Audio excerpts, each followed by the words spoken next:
আমার ভাইয়ের সম্প্রতি বিয়ে হয়েছিল। আমার ভাবির ইচ্ছেগুলোও এখনও পূরণ হয়নি যে আমার ভাই বিয়ে করে শীঘ্রই বাইরে চলে যাওয়ার সিদ্ধান্ত নিয়ে ফেল এবং যাওয়ার সময় আমাকে বলে গেল যে এখন তুমি তোমার ভাবির খেয়াল রাখবে কারণ বাড়িতে তুমিই একা থাকবে।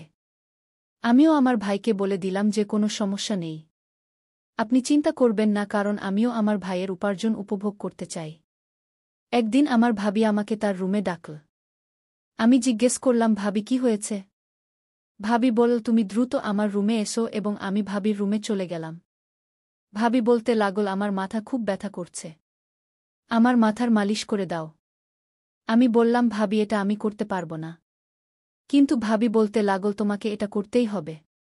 আমি ভাবির মাথার মালিশ করতে লাগলাম। ভাবি বলতে লাগল এখন তুমি আমার পিঠে তেল লাগিয়ে মালিশ করো। তারপর ভাবি তার শাড়ি। এসব দেখে আমার কাঁপুনি শুরু হয়ে গেল। তারপর আমি ভাবির পিঠে তেল লাগালাম এবং ধীরে ধীরে মালিশ করতে লাগলাম। আমার মন সম্পূর্ণভাবে বিচলিত হয়ে গিয়েছিল।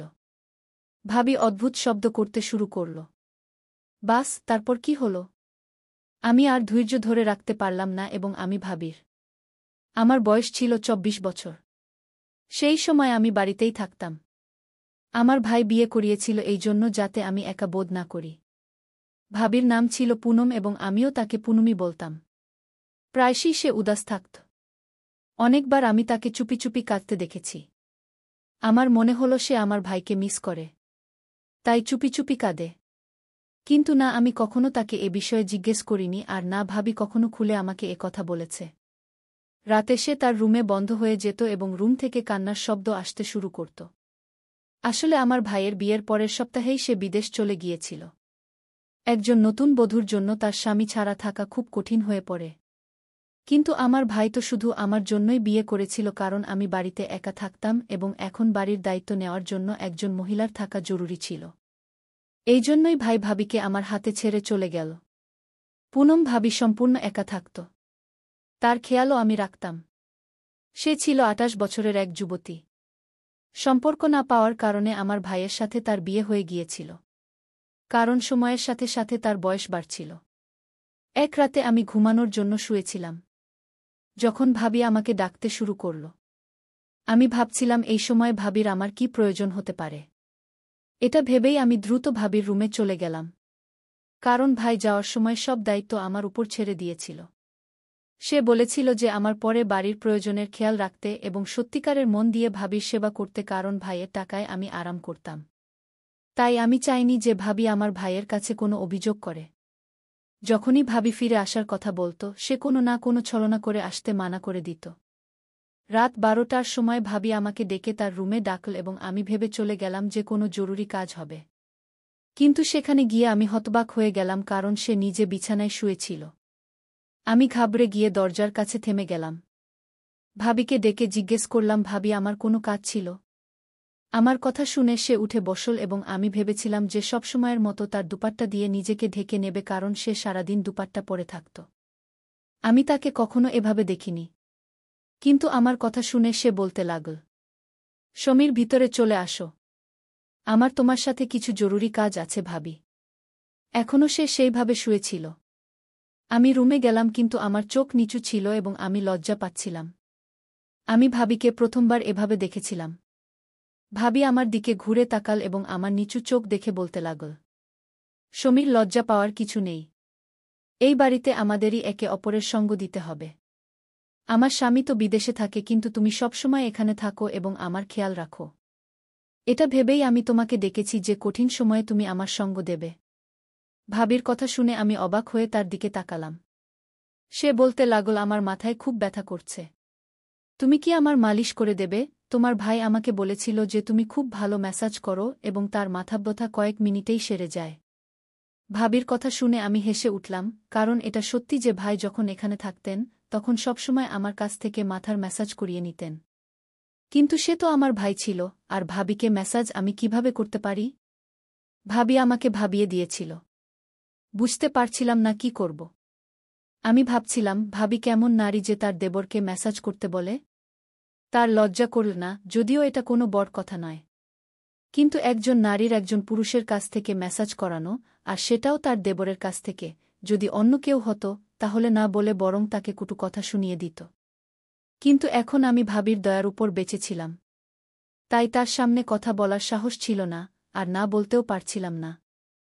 ভাবি ড্রেসিং টেবিলে রাখা তেলের বোতলটা আমাকে দেখিয়ে বলতে লাগল, খুব ভালো হবে যদি তুমি আমার মাথায় ম্যাসাজ করে দাও। বলার সময় তার চোখে ভেজা ভাব ছিল, আর আমার মনে হলো হয়তো সে খুব কষ্টে আছে। কিন্তু আমি ভাবিকে না বলতে পারলাম না। আমি সেই তেলটা নিয়ে তার বিছানার পাশে বসলাম। তারপর ধীরে ধীরে তেল তার মাথায় লাগিয়ে ম্যাসাজ করতে শুরু করলাম। আমি আমার দৃষ্টি নিচু করে রেখেছিলাম এবং কোনো রকম অনুভূতি হতে নিজেকে বিরত রেখেছিলাম। আমার হাত তার মাথায় তেল লাগানোর সময় ভীষণভাবে কাঁপছিল। আমি আজ পর্যন্ত ভাবির অনেক সাহায্য করেছি, কিন্তু ভাবি কখনো আমার কাছে এমন অনুরোধ করেনি। যত আমি তেল লাগাতে থাকলাম, ভাবির অদ্ভুত আওয়াজ ঘরে গুঞ্জন করতে লাগল। মনে হচ্ছিল যেন সে আরাম পাচ্ছে। আমি আবার তার দিকে তাকাইনি, আর না তার মুখের দিকে চোখ পড়েছে। আমার লজ্জা হচ্ছিল, আর আমি সেখান থেকে চলে যেতে চাইছিলাম। কিন্তু আমি বাধ্য ছিলাম। যদি আমি ভাবিকে না বলতাম আর এটা আমার ভাইয়ের কানে যেত, তাহলে ভাবির কোনো কথাই মানা হতো না।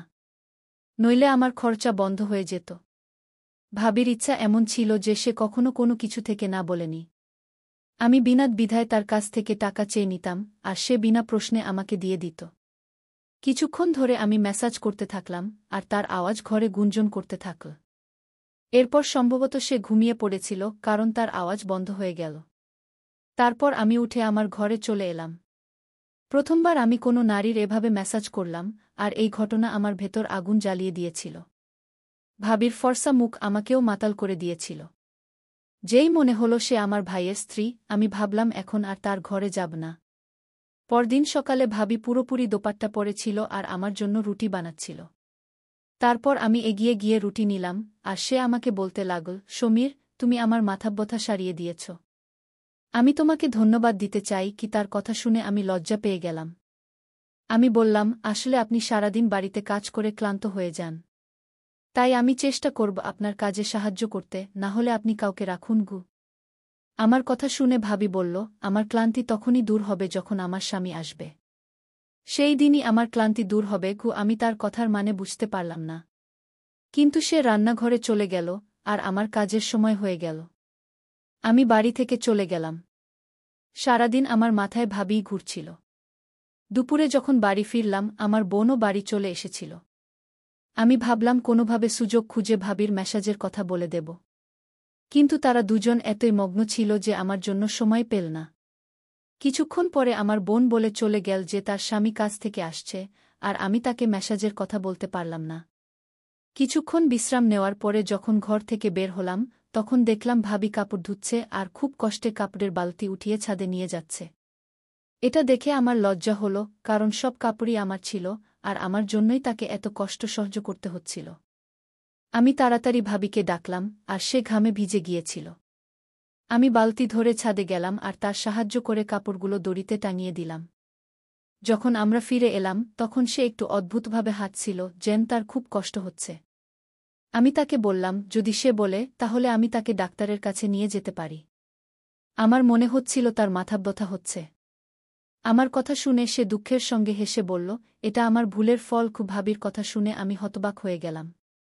তুমি চিন্তা করো না, আমি শীঘ্রই সুস্থ হয়ে যাব এবং আমার ঘরে চলে গেলাম। গত কয়েকদিন ধরে তার প্রতিটি কথা আমার বোঝার বাইরে ছিল এবং এটি আমার জন্য সমস্যা হয়ে দাঁড়িয়েছিল। কখনো কখনো মনে হচ্ছিল সে কিছু লুকানোর চেষ্টা করছে। দুপুর শেষ হয়ে গেল এবং সন্ধ্যা হয়ে গেল। আমার চা পান করার ইচ্ছা হচ্ছিল। আমি বৌদির ঘরে গিয়ে তাকে ডাকতে গেলাম। কিন্তু সে তার ঘরে কাঁদছিল এবং কাউকে বলছিল, এটা সব তোমার কারণেই হয়েছে। আজ আমার যে অবস্থা, তার দায়ী তুমি। বৌদির কথা শুনে আমি দরজায় থেমে গেলাম। আমি জানতাম না সে কার সাথে কথা বলছিল, কিন্তু নিশ্চিতভাবে সে আমার ভাই ছিল না। বৌদির কথা থেকে আমি বুঝতে পেরেছিলাম যে তার মাথাব্যথার কারণই ছিল সে অন্য কারো সাথে ভুলভাবে কথা বলছিল। আমি বুঝতে পারছিলাম না যে এসব শুনে আমাকে কি করা উচিত। কোনো চিন্তা না করে আমি আমার ভাইকে ফোন করলাম। আমি তাকে বললাম, তুমি ফিরে আসছো না কেন? সে বলল, কি হয়েছে? সব ঠিক আছে তো? আমি তাকে বললাম তার স্ত্রী কেমন আচরণ করছে, এবং শুধু এটাই বললাম যে সে তোমার জন্য মন কেমন করছে, তাই তাড়াতাড়ি ফিরে এসো। কিছু কথা বলার পর সে ফোন কেটে দিল।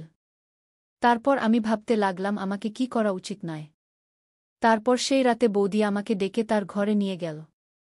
আমি তার ঘরে গেলাম এবং সে শুয়েছিল এবং মাথার ম্যাসাজ করতে বলল। আমি নিঃশব্দে তেলের বোতল নিলাম এবং তার মাথায় ম্যাসাজ করতে লাগলাম। আমি ভাবছিলাম সে আমার কাছ থেকে তার মাথার ম্যাসাজ কেন করাচ্ছে। আমার মনে হচ্ছিল যখন আমি কলেজে যেতাম তখন বাড়িতে কেউ আসত। এটি দেখার জন্য পরের দিন আমি কলেজ থেকে তাড়াতাড়ি ফিরে এলাম। কিন্তু এটি দেখে আমি হতবাক হয়ে গেলাম যে বাড়িটি সম্পূর্ণ নির্জন ছিল এবং বাড়িতে কেউ ছিল না। আমি বাড়ি থেকে কিছু দূরে দাঁড়িয়েছিলাম এবং কিছুক্ষণ পরে বৌদি বাড়িতে এল। ঘামে ভেজা সে বাড়ির দরজা খুলে ভিতরে চলে গেল। আমি তাড়াতাড়ি বাড়িতে গেলাম এবং বৌদিকে জিজ্ঞাসা করতে লাগলাম সে সারাদিন কি করেছিল। বৌদি আমাকে বাড়ির কাজের কথা বলতে লাগল। কিন্তু সে বলল না যে সে বাইরে কেন গিয়েছিল। এখন আমি সম্পূর্ণ নিশ্চিত হয়েছিলাম যে সে কিছু না কিছু ভুল করছিল। সারাদিন আমি এইভাবে অস্থির হয়ে কাটালাম। আমি বৌদির সত্য জানতে চেয়েছিলাম। তারপর রাতের বেলা বৌদি আমাকে তার ঘরে ডাকল। আমি জানতাম সে আমার কাছ থেকে ম্যাসাজ করাতে চায়। কিন্তু আমার মন এটার জন্য মানছিল না। এটা সত্য যে তার মাথা ব্যথা হতো এবং তার কথা শুনে আমি তার ঘরে চলে গেলাম। আমি তেলের বোতল নিলাম এবং আবার ম্যাসাজ করতে লাগলাম। কিন্তু সে আমাকে এমন কিছু বলল যে আমি হতবাক হয়ে গেলাম। সে বলল আগে লাইট বন্ধ করে দাও। এটা প্রথমবার যখন সে আমাকে লাইট বন্ধ করতে বলেছিল।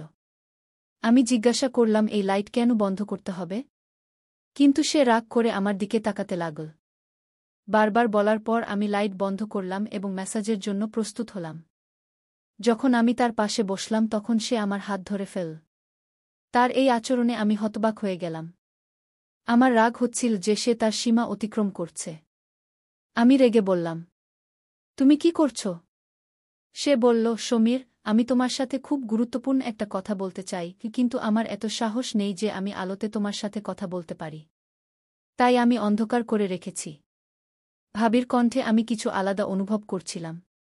এরপর সে আমার হাত ধরে তার কথা বলা শুরু করল, যা আমি শুনে হতবাক হয়ে গেলাম। সে বলল যে সে ছেলেদের খুব পছন্দ করে, কিন্তু কেউই তার সাথে সম্পর্ক রাখতে চায় না। তাই সে একা জীবন কাটাচ্ছে। কিন্তু সবচেয়ে বড় সমস্যা হল যখন তার জীবনে একজন মানুষ এল, যে তাকে ভালোবাসা ও স্বপ্ন দেখাল। যখনই সে টাকা চাইত সে তাকে দিত। কিন্তু যখন সে বিয়ের কথা বলল তখন সে মানা করল কারণ সে একটু বয়সে বড় হয়ে গিয়েছিল এবং সে তার সাথে বিয়ে করতে চায়নি। সে অন্য কোনো মেয়ে চাইত কারণ সে বেশ উন্নতি করেছিল। তারই কারণে সে তার ছোটখাটো ব্যবসা শুরু করেছিল। তার কাছে সবকিছু চলে এসেছিল এবং তার প্রয়োজন ছিল না। কিন্তু এত বছর পর দুই চাকরির কারণে সে তাকে ছেড়ে চলে গেল এবং এখন তার কোমরে ব্যথা হতো আর মাথায় মাঝে মাঝে ব্যথা হতে শুরু করেছিল। আমি অনেক কষ্ট সহ্য করছিলাম। যখন তোমার ভাইয়ের বিয়ের সিদ্ধান্ত এল, আমার বাবা মা বাধ্য হয়ে তোমার ভাইয়ের সাথে আমার বিয়ে দিলেন। আর আমি বিয়ে করে এখানে চলে এলাম। কিন্তু সব সময় আমার এই আফসোস হতো যে আমি কেমন মানুষের পিছনে নিজেকে নষ্ট করেছি যে কখনো আমার ছিলই না। আমার ভাইয়েরা আমার কদর করেনি আর না আমার ভালোবাসা। তারপর আমার উপর সবচেয়ে বড় দুঃখ এল যখন আমি জানলাম যে তোমার ভাই বিদেশে বিয়ে করেছে। তোমার ভাই কয়েকদিন আগে আমাকে ফোন করে বলল যে সে সেখানে বিয়ে করেছে এবং এই বিয়ে শুধু তোমার সাথে এই বাড়ির জন্য করা হয়েছিল। এটা শুনে আমি হতবাক হয়ে গেলাম। আমার মনে এই কথায় আটকে রইল। আমি আমার পুরো জীবন অন্যের সম্মান করতে কাটিয়েছি, কিন্তু আমি কিছু পাইনি। আমি এই চিন্তায় ডুবে রইলাম। একদিন আমি ছাদে কাপড় ধোয়ার সময় পড়ে গেলাম। এতে আমার কোমরে ব্যথা হতে লাগল এবং বাধ্য হয়ে আমাকে তোমার কাছে ম্যাসাজ করাতে হতো। আমার লজ্জা হতো যে আমি তোমার কাছে এসে ম্যাসাজ করাতাম, কিন্তু আমি কি করতাম? তোমা ছাড়া আমার কোনো ভরসা ছিল না। কাল আমি আমার বাড়ি গিয়েছিলাম। আমি আমার মাকে আমার স্বামীর দ্বিতীয় বিয়ের কথা বললাম, তখন সে বলল যে আমি আর কতদিন এমন জীবন কাটাব। এটা শুনে আমি ভেঙে পড়লাম এবং বাড়ি ফিরে এলাম। আমি জানতাম যে আমার জীবনে এখন আর কিছুই বাকি নেই। আজ তোমার সামনে সবকিছু বলছি কারণ আমি তোমার কাছে ম্যাসাজ করাতে আসতাম। আমার লজ্জা হতো, কিন্তু আজ না হয় কাল তোমার এই কথা জানা হতো যে তোমার ভাই দ্বিতীয় বিয়ে করেছে এবং এখন সে কখনো ফিরে আসবে না। তাই আমি ভেবেছি যে তোমাকে আমার সব সত্য বলি। এটা বলে ভাবি কেঁদে ফেল। শুক্রিয়া যে ভাবি রুমের লাইট বন্ধ করে দিয়েছিল। আমার খুব আফসোস হল যে আমার ভাই খুব খারাপ ব্যবহার করেছিল। আগেই তার সাথে খুব খারাপ হয়ে গিয়েছিল এবং এখন সে তাকেও ছেড়ে দিয়েছে। কিন্তু কোথাও না কোথাও এতে আমাদের ভাইবোনদেরও ভুল ছিল। আমরা তাকে কখনো ফিরে আসতে দিইনি। তার বয়স বাড়ছিল। আর কতদিন সে একা থাকবে? তারপর সে অন্য একজন নারীকে বিয়ে করল। অনেকক্ষণ পর ভাবি বলল যে আমি আমার পুরো জীবন এই বাড়িতে চুপচাপ কাটিয়ে দেব। আমি তোমারও খেয়াল রাখব এবং তোমার বাড়িরও দেখাশোনা করব। শুধু তুমি আমাকে এই বাড়ি থেকে যেতে দিও না। তোমার ভাই এখন কখনো ফিরে আসবে না এবং আমিও এখানেই থাকব। আমার ভয় যে একদিন তুমি আমাকে এই বাড়ি থেকে বের করে দেবে। আমি ভাবিকে বললাম যে এমন কখনো হবে না। আমি তোমাকে কোথাও যেতে দেব না। তুমি এই বাড়িকে যেভাবে সামলাও এমন কেউ করতে পারে না। কিন্তু তুমি একা জীবন কেন কাটাতে চাও? আমার ভাইয়ের থেকে তালাক নিয়ে আমার সাথে বিয়ে করো। আমার কথা শুনে ভাবি হতবাক হয়ে গেল। আমি উঠে রুমের লাইট জ্বালালাম এবং বললাম, সুখেরও তোমার অধিকার আছে। আমার পড়াশোনা শেষ হতে চলেছে এবং আমি শীঘ্রই চাকরি করব। তখন তুমি তোমার তালাক নিয়ে নাও। তালাক ইত্যাদি নিয়ে নাও। আমি শীঘ্রই তোমাকে বিয়ে করব এবং একটি নতুন জীবন শুরু করব। আমাদের বন্ধুত্ব আছে। যখন তোমার বাবা মা সত্যি জানবে তখন তারা মানা করবে না। ভাবি বলল যে আমি বয়সে অনেক বড়। লোকেরা কথা বলবে। দুনিয়া কি বলবে? আমি বললাম, এই দুনিয়া আমাদের কি দিয়েছে? আর তুমি দুনিয়ার কথা ভাবছ, এই সম্পর্কে আমার কোনো আপত্তি নেই। আমার কথা শুনে ভাবি কেঁদে উঠলেন। আমি তখনই ভাবির মাকে ফোন করলাম এবং সব কথা বলে দিলাম। তিনিও খুব লজ্জিত হলেন এবং ক্ষমা চাইলেন। পরে ভাবি তার ভাইয়ের থেকে তালাক নিলেন। কয়েক মাস পর আমার পুনমের সাথে বিয়ে হয়ে গেল এবং আমরা খুব খুশি। আমি বয়সে একটু ছোট ছিলাম কিন্তু তাকে সেই সুখ দিয়েছি যা আমার ভাই এবং তার এক্সপিএফ দিতে পারেনি। ভাবি আমার উপর এত খুশি হয়ে গেলেন এবং আমরা প্রতিদিন রাতে সুন্দর দৃশ্য দেখতে যেতাম। আপনি আমার এই গল্পটি কেমন লাগলো তা কমেন্ট করে অবশ্যই জানাবেন। ধন্যবাদ। আর যদি গল্পটি পছন্দ হয়ে থাকে তবে ভিডিওটি লাইক এবং চ্যানেলটি সাবস্ক্রাইব করতে ভুলবেন না। কারণ এই চ্যানেলে আমরা এই ধরনের গল্প নিয়ে আসি। দেখা হবে আরেকটি নতুন গল্পে গিয়ে।